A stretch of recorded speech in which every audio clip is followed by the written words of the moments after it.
right now on 5 on your side at 10. Emergency at Lambert. What we've learned about a massive first responder presence outside Terminal 2 this afternoon. Umbrella weather with some light showers around. I'm timing out a couple of weak systems with shower chances. Also some dry time over the next couple of days. Lindenwood announces major cuts to its NCAA athletics programs. Tonight, frustrated student athletes, soon to be without teams, open up about the decision that's impacting their careers. It's something I would never want to happen to a single other athlete on this campus or out there. Good evening, everyone. I'm Robert Townsend. Brent is off tonight. Tonight, new reaction to Lindenwood University's decision to cut 10 of its athletic teams. 5 on your side's Annie Krall spoke with student athletes who say they are angry and devastated by the news. You just don't understand until you've put your whole life's work into something to get to this point only to have it taken away. Before Friday's announcement to cut 10 athletic programs, including 9 NCAA Division I teams, Lindenwood University in St. Charles sponsored 30 NCAA sports. In a statement from the university, the athletic department, quote, had become too large to sustain the quality of the student experience Lindenwood expects. Here at Lindenwood University, the women's field hockey team was cut effective immediately. The university saying all other sports will be cut at the end of their spring 2024 seasons. That impacts about 284 student athletes. We were all sitting in an auditorium and an administrator comes out and he read right off a paper. There was no humanity towards this meeting. He read off a paper and he told us within 3 minutes and 17 seconds that our teams would be cut at the following of this season. Our coaches had no time to talk to recruits. They had no time to talk to us. Within 5 minutes, it was posted everywhere on social media, so we were not allowed any time to process anything. This video is the Lindenwood gymnastics team's response hours after that Friday meeting. I mean, I'm hoping we could at least have a conversation with the administration at Lindenwood. You know, there's no doubt administrators are faced with some really, really challenging times out there. When talking, transferring, potentially for the second time with Reese Beckley. I would rather have this last year with my coaches, my people, my team, put everything we have out on the floor, and they're going to have to rip us off that floor at the end of the season because we're not going without a fight, I can tell you that. Reporting in St. Charles, Annie Krall, 5 on your side. The Lindenwood student athletes impacted by the cuts will retain their scholarships through their undergraduate years, in addition to the collegiate competitors who have signed a letter of intent. Well, a dreary night across the bi-state as more rain pushes into the region. Meteorologist Jim Castillo joining us now with your weather first forecast. Yeah, you see the arch, you can barely see the top of it, and it is the low cloudiness and the light rain that is falling tonight. Really nice sleeping weather for sure. Nothing too terribly heavy, 2/100ths of an inch of rainfall around the city at the moment. And the birds are loving that little bath they're getting. It's 43 degrees, so that temperature hasn't really moved much at all. And on the Doppler weather radar, let's zoom in a little bit here and you can see really north of St. Louis all the way up to Greene County, Illinois. You might even see a moderate shower in there, and then a little bit more of a new development happening to our south and west. Franklin County down into Crawford County, and that is all moving toward the metro. So the showers are not over with yet. Low pressure is moving in. And of course, over the next 12 hours, though, before sunrise, all this rain comes to an end and the overnight low right about 40 by morning, but some areas in the upper 30s. And then tomorrow, some sunshine mixing in, a break before another chance of rain in here. Not snow, not ice, but some rain. And I'll time that out for Sunday night coming up in just a bit. New tonight, a fire at a restaurant inside St. Louis Lambert International Airport, prompting a large emergency response. The fire department says it broke out in a ventilation hood system at the Burger King, and fire could be seen through the roof. Crews eventually put it out, and no injuries were reported. Tonight, an update on yesterday's shooting in St. Genevieve. Charges have now been filed against the suspected shooter. Police telling us Brian Whiffler shot a man and a woman before turning the gun on himself. He's charged with domestic assault, unlawful use of a weapon, and armed criminal action. Both victims and Whiffler are recovering at a St. Louis area hospital. Right now, Baldwin police are still looking for the suspect who robbed a bank. It happened at the PNC Bank on Manchester Road just before 1 o'clock this afternoon. Police say the suspect produced a written note to a teller demanding money. Once he left, the suspect was last seen heading west wearing dark clothing and a mask. Now, anyone with any information is asked to contact Baldwin Police at 636-227-9636. A Texas man was arrested for stealing from an ATM in Creve Coeur. Mylek Freeman was charged yesterday for taking nearly $46,000 from the machine at Enterprise Bank and Trust on Olive Thursday morning. Investigators say Freeman and other suspects hooked a chain to a truck and removed the ATM door. Now, a second suspect vehicle was discovered and was tracked to South St. Louis. Officers arrested Freeman as he tried to go to the airport. They found a suitcase with over $12,000 in cash.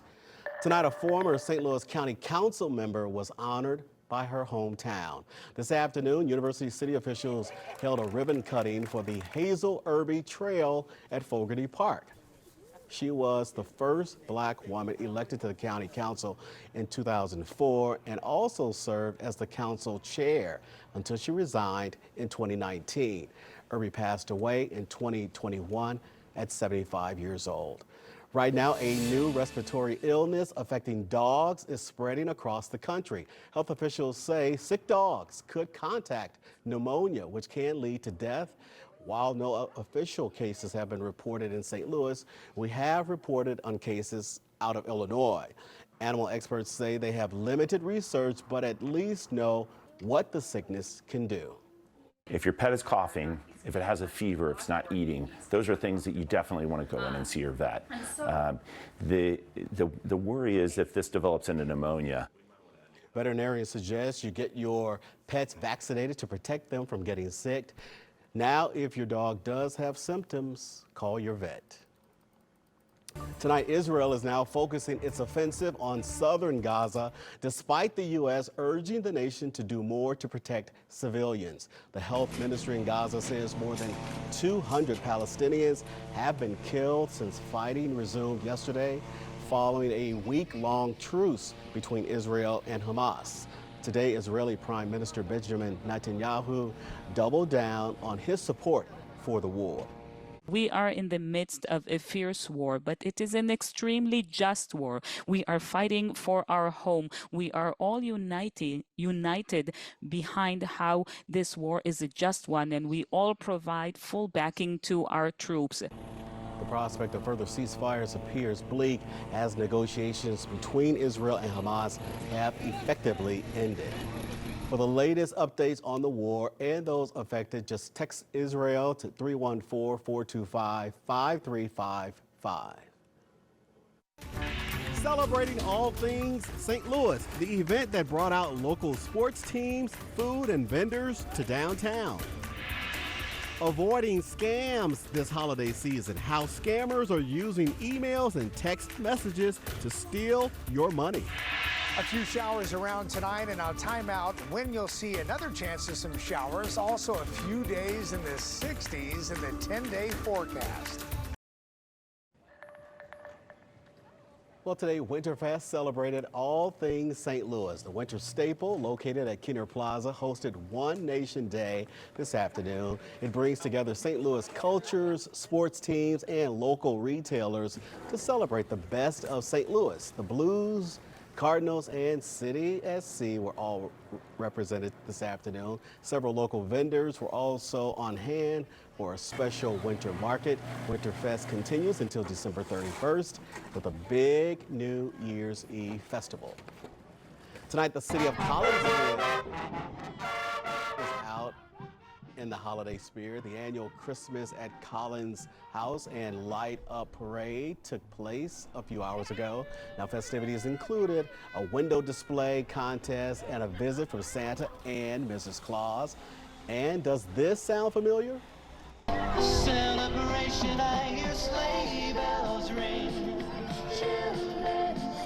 Christmas song.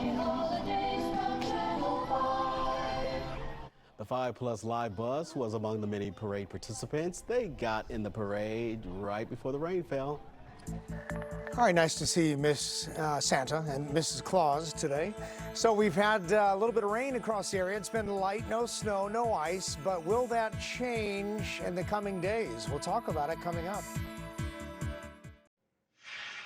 Well, as we get closer to Christmas, you may be receiving a lot of shipping updates on your phone, but don't get confused by those legitimate messages with the fake ones you need to look out for.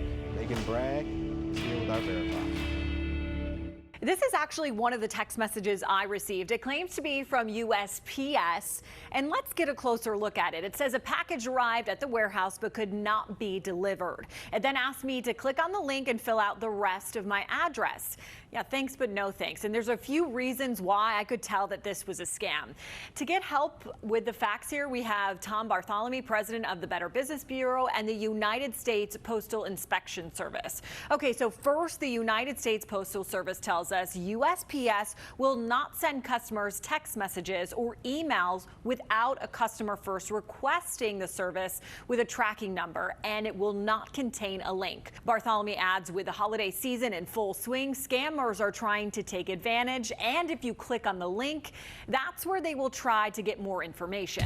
And then they just keep on asking you questions. Another pop-up comes up. Well, what credit card did you use?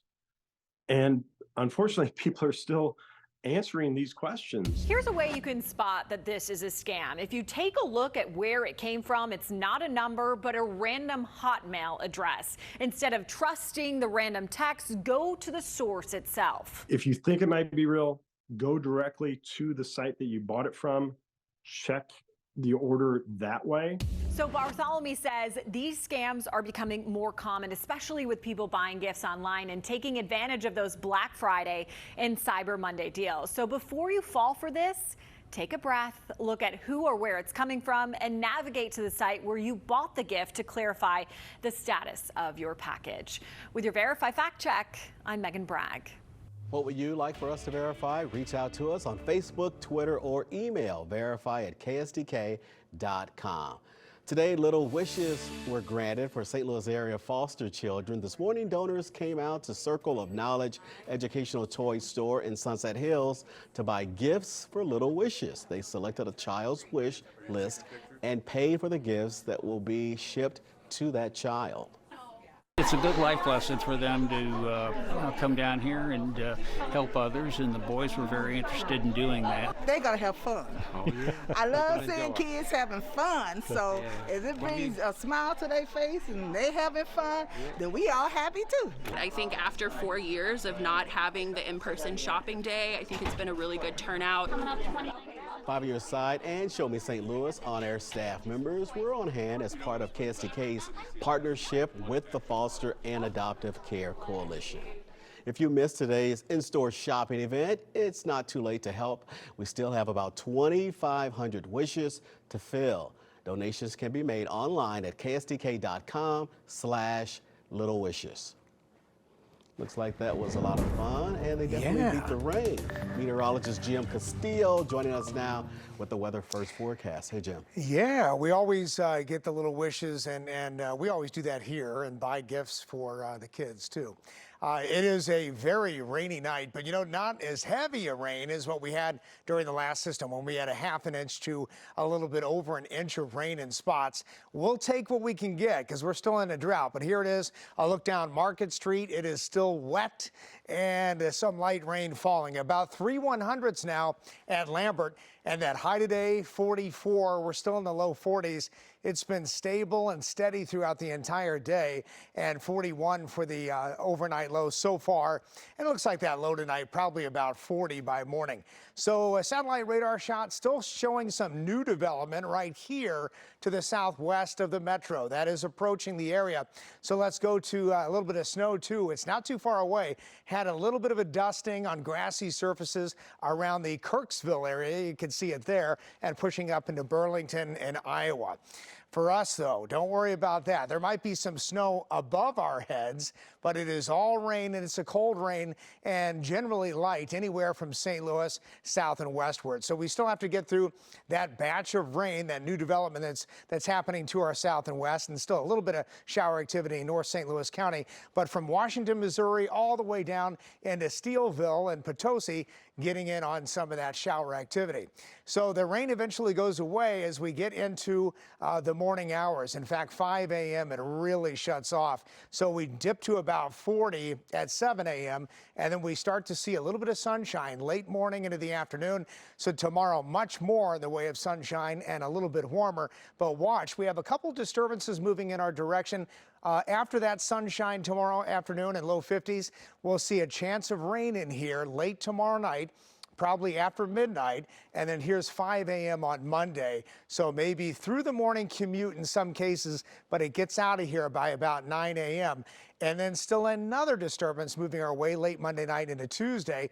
Most of this will fall as we're sleeping, and then we'll finally get to some warmer weather later, as we'll see in the 10-day forecast. But this is Saturday, guys. A bigger system coming our way. We'll have to watch for Saturday and into Sunday with some rain for next weekend. All right, 10-day forecast tells the story here.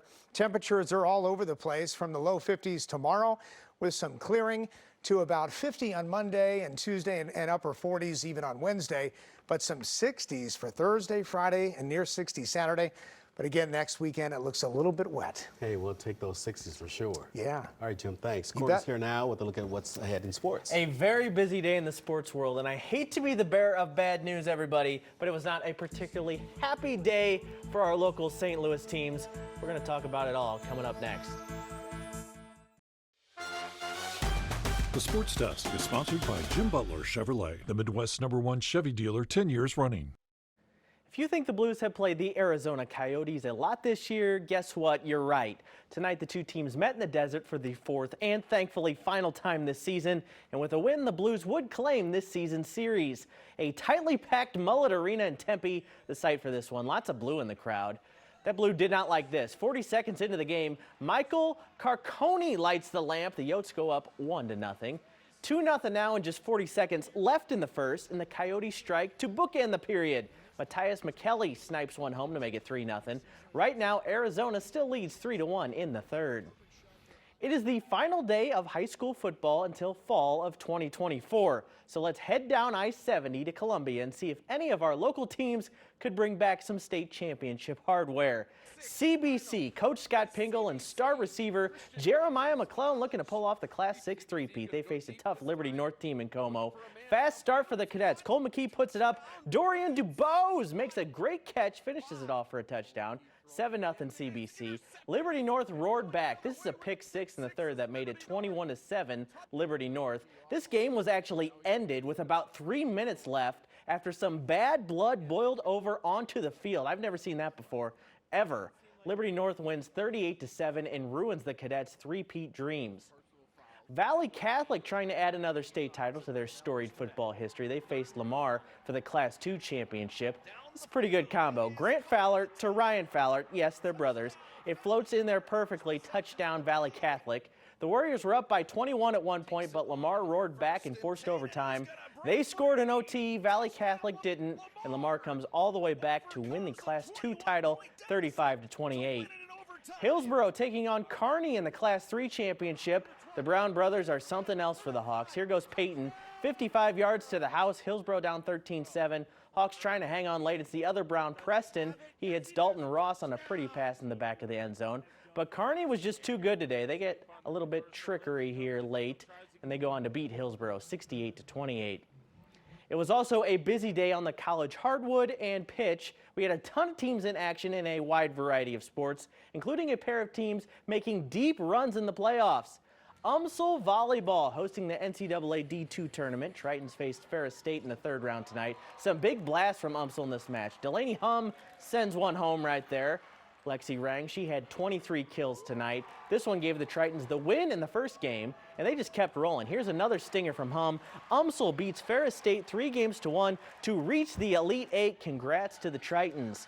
Wash U played Cal Lutheran for the D3 Women's Soccer National Championship today. Takes a perfect shot to beat Wash U goalkeeper Sydney Connor, and that's what Cal Lutheran's Isabella Viljasic does right there. Off the crossbar, off Connor's back, into the net. Lutheran up 1-0 right there at that point. The Bears could not capitalize and get the equalizer late. Cal Lutheran beats Wash U 1-0 to win the D3 national title. Basketball time, and I don't think Travis Ford and the Bills could have had a more depressing day in Carbondale than what the Salukis handed them this afternoon. Southern Illinois decided to absolutely obliterate the Billikens. The Salukis hit 18 three-pointers today. There was a pair from former Vashon star Kennard Davis Jr. SLU gave up 100 points for the first time since 1992. Hat tip to STL Today's Stu Durando on that stat. And Southern Illinois blows out the Billikens 101-60. Yes, you heard me right on that score. Illini Hoops started their Big Ten schedule on the road at Rutgers. Lots of high-flying action in this one. Quincy Guerrier throwing it down, and then Dane Danger going to get in on the dunk parade as well. Terrence Shannon Jr., well, he's a stud. He had a game-high 23. Illinois wins 76-58. Huge day for college football. Bama and Georgia met again in the SEC Championship. Jalen Milroe threw for 2 touchdowns as the upset went to the Tide, 27-24. Turn the college football playoff picture on its head. We will have to see who the committee picks as its Final Four when bowl games are announced tomorrow. We'll also find out where Mizzou is going for a bowl. Should be pretty good. Should be New Year's 6. Peach Bowl, Cotton Bowl, Fiesta Bowl, somewhere in there. Just around the corner. Just around the corner. Thank you, Corey. Well, that's all of our time for 5 on Your Side at 10. Saturday Night Live is just ahead. Thank you for joining us. We'll see you tomorrow morning on Today in St. Louis, starting at 6 a.m.